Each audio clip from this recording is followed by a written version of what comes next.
Wow, she got this little RC car. Look. Right at the spot. Diamonds on me, DV Raymond rock. I creep a Lily rock on Lily block. Pocket monster in my polo sock. I'm rolling rock. I balls up, bitch, I'm heavy dollar. Yeah, Wi-Fi on me for the top.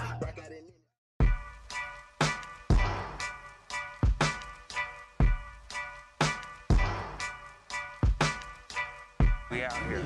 It's all on purpose, man. You might come up on a flat screen TV with a VCR attached to it. Pull up the motorcades. I got a show today. It's all I'm trying to do. Hustle and motivate. Choppers a throwaway. Hustle the overweight. That's why they follow me, huh? They think I know the way. Cause I took control of things. Ballin' the solo way.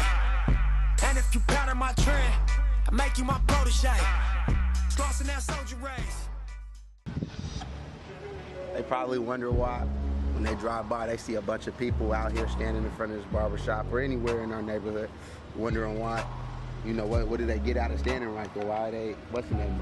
You gotta understand, from our perspective, we find love here. This is one of our own, somebody that came out of here, somebody that came out of this same concrete table. They got a own business, a culture-owned business. That's a lot of stars coming from out of here. There's not a lot of roses growing out these concretes. And so then we need to produce a lot more roses.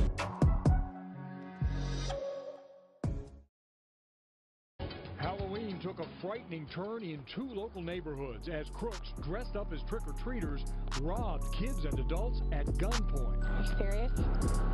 Oh my God, that is scary. In Seattle, the costumed gunmen are still on the run. But in Tacoma, 5 teenagers are in custody and 3 of them could be charged as adults.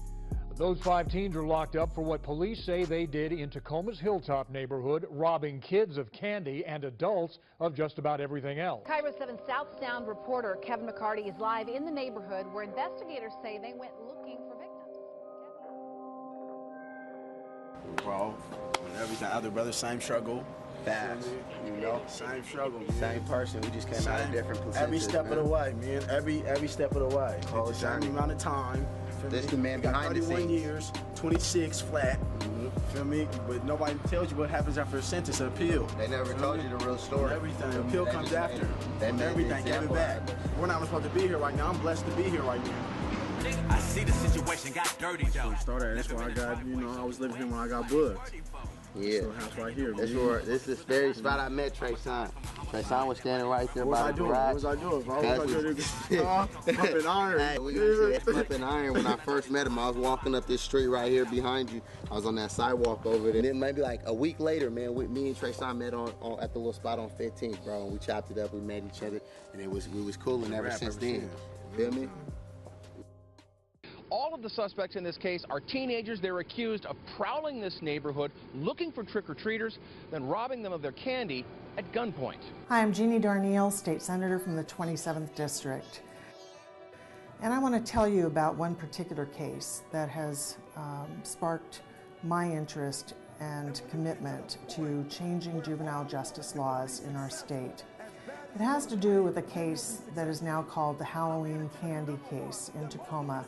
It was a case that involved 5 youth going out in the community on Halloween night 2012, and in the course of 72 minutes they encountered 4 sets of youth and stole 96 pieces of candy and a mask.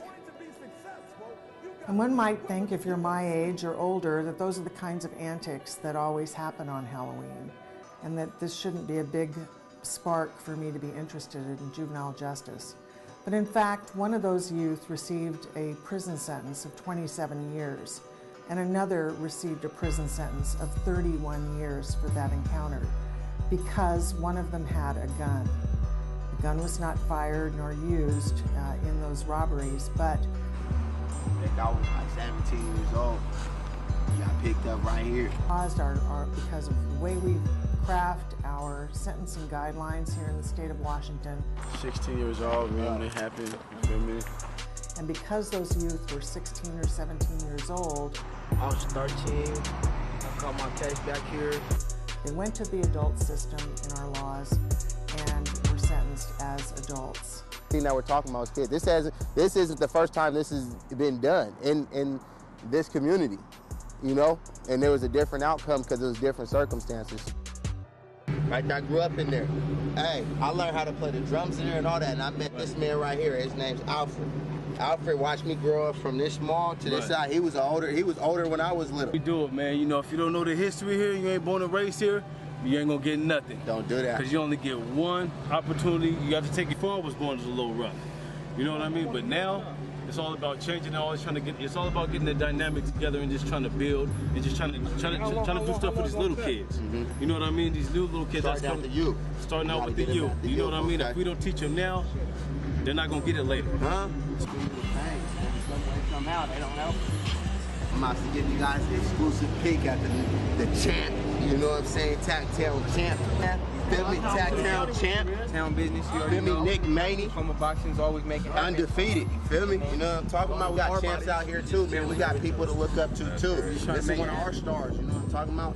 What's it like growing up on the hilltop and you took the route of, I'm gonna bang this like this. You feel me? I'm gonna put my palms up and take it to the ring. You feel me? I mean, for me myself, it's more just I like the simple fact of fighting.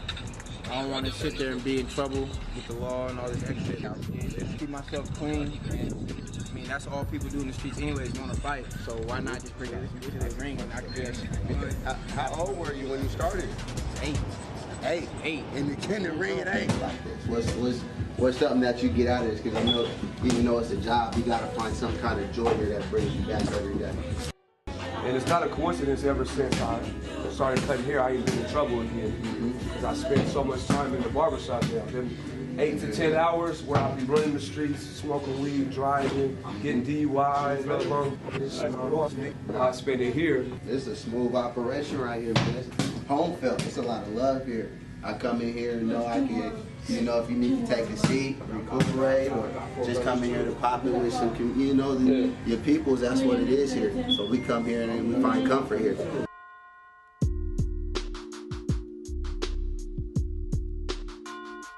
September 13th, 2013.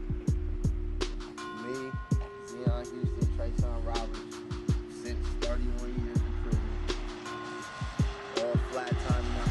No chance of getting out early. You know, I think I was supposed to be 48 years old when I came home. So as you can see, you know, anything is possible as long as you put your mind to it. I came here to make a statement that, you feel me? I honestly believe through my experience, through all my little troubles and stumbles, that whatever you put your mind to, you can accomplish. This was a dream of mine. I think maybe it was a forced dream, but when I was in there, I used to dream about times like this. I knew I was going to do it. So this is why this is important to me. I'm here on the day they gave me the time, but I'm outside the building now, feel me? Outside from my ones in there, my loved ones. I got some brothers, some soldiers in there, about to go take the same trip I took. But we're gonna pave that way, make it a little bit smoother for them. Love you.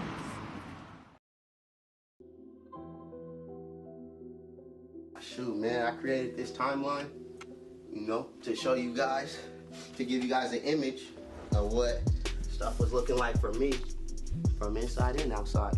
Up here, you can see these are all my this when I got the time. This when I received the 31 years. This was September 13th, 2013. I think I made it to prison on October 30th of 2013.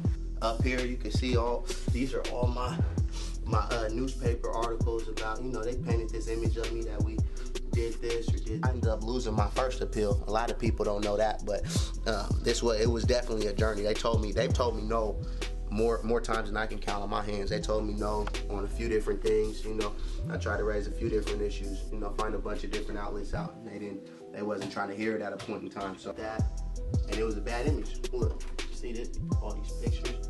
So this is how they viewed me. The courts, our community, everybody, and it didn't sit right with me. You know.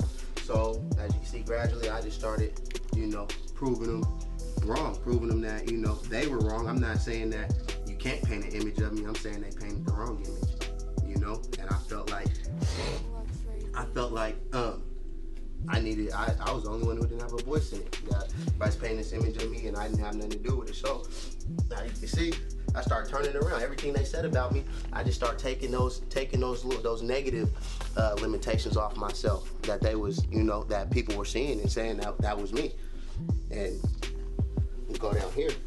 I was able to accomplish some big things, man. I was able to accomplish some achievements that I didn't think I could do on the streets, that I told myself I couldn't do on the street.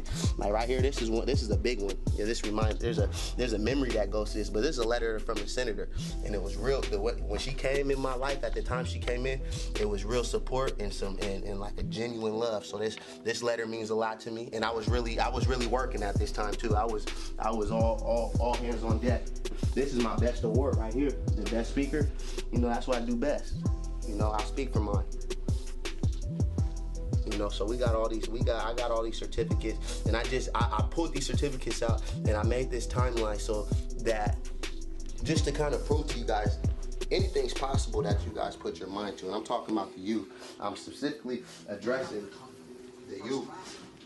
It's a card from the homies that's still locked up, that's still doing time and stuff.